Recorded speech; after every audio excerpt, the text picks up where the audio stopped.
Al final sufrimos, pero siempre con la serenidad. Nosotros pensar que va a llegar otra vez el gol. ¿De acuerdo? Vamos.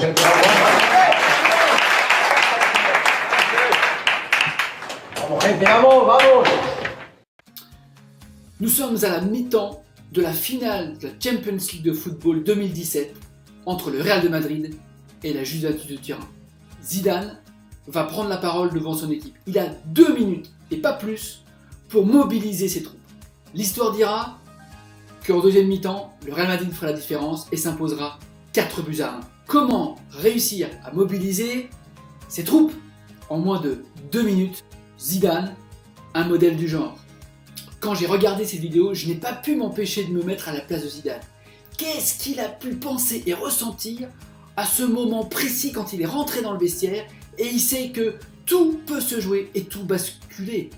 Je pense que si j'avais été à sa place, j'aurais eu très peur. Peut-être peur de ne pas trouver à ce moment la bonne idée pour mobiliser les joueurs, peur de ne pas être entendu, peut-être même la peur de ne pas me sentir légitime. Et pourtant, Zidane, Zizou, peut-être me serais-je senti énervé. Ouais, pourquoi? Parce que tout se passe pas exactement comme je l'avais décidé. On est à un partout, mais plusieurs fois on aurait pu être mené, voire même prendre la différence. Comment leur dire que quelque part, ça m'agace parce que je me sens impuissant? Comment leur dire à quel point on ne peut pas se permettre de perdre ce match? Tout un peuple, tout un club nous suit, et pour autant, il ne faut pas que je leur transmette mon stress. Peut-être qu'à ce moment, au moment de rentrer dans le vestiaire, je me vois déjà en train de potentiellement perdre. Et comment je vais dire ça à mon boss? Comment je vais dire ça au directeur du club, au président, aux supporters? Comment recadrer vite les joueurs? Voilà, je me suis dit qu'au moment de rentrer dans le vestiaire, peut-être Zidane est passé par tous ces états intérieurs, ces émotions, ce discours intérieur. Dans cette courte vidéo, je te propose de décortiquer le discours de Zidane qui, en 2 minutes, a su mener son équipe à la victoire et surtout de te montrer les 9 clés concrètes qu'il a utilisées pour construire sa causerie.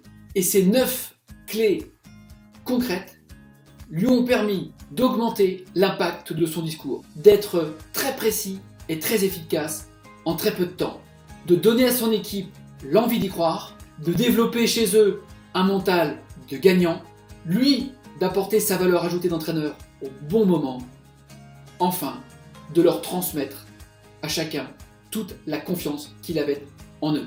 Bonjour, je suis Arnaud Lelouette, l'entraîneur et le coach des managers qui se bougent pour être performants, heureux et prendre du plaisir dans leur job. Et chaque semaine, je partage mon expérience en termes de management de la performance, de management de la motivation, de connaissance de soi et d'efficacité personnelle.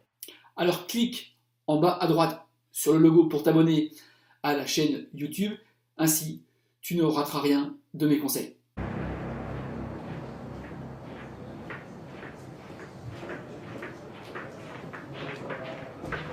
Se me ha quedado atrás la tuya, neta, tío. La que me has dado, sí. Si controlo bien, me quedo solo. Está bien. Vamos bien, tío, estamos bien, ¿eh? Bien, luego hablamos.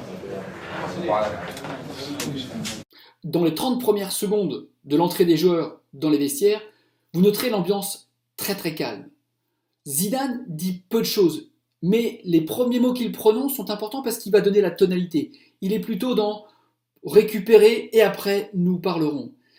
Et vous avez vu que pendant ce temps, beaucoup de joueurs discutent. On est dans une sorte de débriefing à chaud. Zidane sait très bien qu'à ce moment-là, les joueurs sortent de la première mi-temps du match et ont besoin de purger, d'évacuer. Il n'interfère pas, il laisse les choses, il est plutôt en train au contraire de les inviter à récupérer. Seulement, il dit « et après, nous parlerons », ce qui introduit la suite de l'entretien.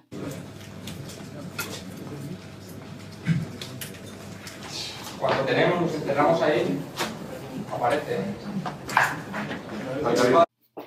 Nous sommes rentrés dans le deuxième temps fort de la mi-temps. Zidane prend la décision de partir. Il ne file pas, bien au contraire. Il laisse les joueurs s'exprimer. En fait, il est parti préparer soigneusement son discours. Ce qui va le mettre à l'abri de 2 choses. La première, d'être tenté de parler trop vite, trop tôt, à un moment donné où les joueurs ne sont pas encore disponibles mentalement pour l'écouter. Et la deuxième chose, c'est que ça lui laisse le soin de préparer scrupuleusement son discours. Rappelez-vous, il ne va avoir que 2 minutes pour envoyer les bons messages et de préparer mentalement son équipe pour le combat.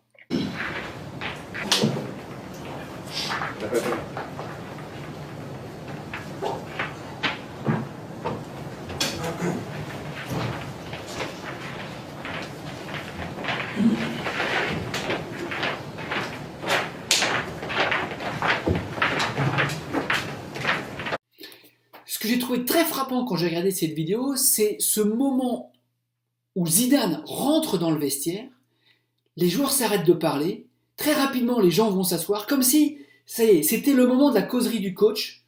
Il y a une sorte de rituel qui s'est installé, ils l'attendent, ils savent qu'à ce moment-là, il va parler. Solo dos cosas.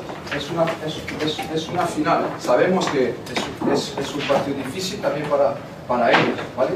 Lo más importante para nosotros. Observez son attitude. Il est clair. Les mots sont justes et très précis. Il parle autant de tactique que d'attitude et de comportement. Entonces, estar un poquito más cerca todos, uno de otro, más cerca y más agresivo. Il parle à son équipe de manière très affirmée. Il est à la fois directif sans être autoritaire. En fait, les cerveaux des joueurs ont besoin d'une consigne très claire et d'une seule. Et ça, Zidane le sait. C'est à lui de jouer, il est en train de conditionner le cerveau de chaque joueur à se projeter dans le futur. Observez qu'il ne parle pas de résultats, mais bien de manière d'agir, de faire et d'être. Il parle à la fois de technique et de tactique, mais aussi d'attitude. Zidane est un ancien joueur, il parle leur langage. Il porte le costume, c'est un jour de match. Ce contexte est sacralisé, il est au centre des débats, les joueurs sont assis, il est debout. Il n'a pas besoin de crier, de ce fait, naturellement, de par sa posture, il incarne cette légitimité et ce respect. Segunda línea con Luka, de vez en cuando, un poco más, y con Isco, cuando jugamos de un lado a otro, luego hay que romper, hay que hacer Kri en cara o Karim a la espalda, o el contrario, lo que trabajamos un poco la semana. Porque... Voilà, on va rentrer dans le point clé de la causerie de Zidane, les 30 dernières secondes de son speech. Vous allez voir, c'est extrêmement efficace. Vuelos, meter un poco más de pierna y ya está, nada más. Y seguir trabajando, porque tenemos que sufrir, es una final, sufrimos, pero siempre con la serenidad. Nosotros pensar que va a llegar otra vez el gol, ¿de acuerdo? Vamos.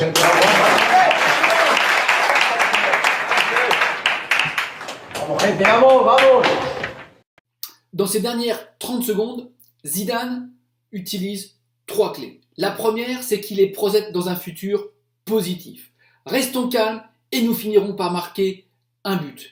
Il agit et il conditionne les joueurs sur la victoire.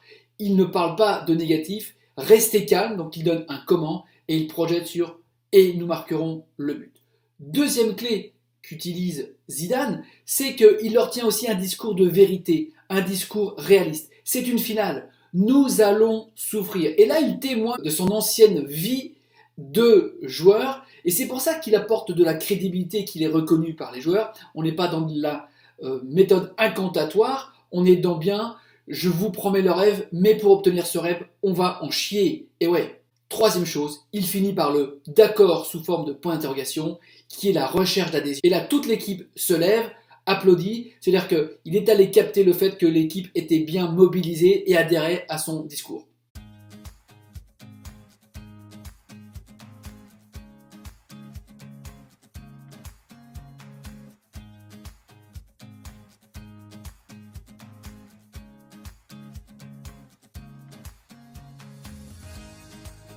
Voilà, alors c'est à toi de jouer maintenant. Regarde à nouveau la vidéo de Zinedine Zidane et surtout laisse-moi un commentaire un peu plus bas. Et puis like et partage si cette vidéo t'a plu ou apporté quelque chose. Enfin, si tu ne fais toujours pas partie de la communauté, abonne-toi sur la chaîne YouTube en cliquant sur le lien juste à côté. Ou si tu préfères recevoir mes conseils sous la forme newsletter, il te suffit pour ça de cliquer un petit peu plus bas dans les commentaires. Voilà, je te souhaite une bonne semaine, un bon entraînement, à très bientôt, au revoir.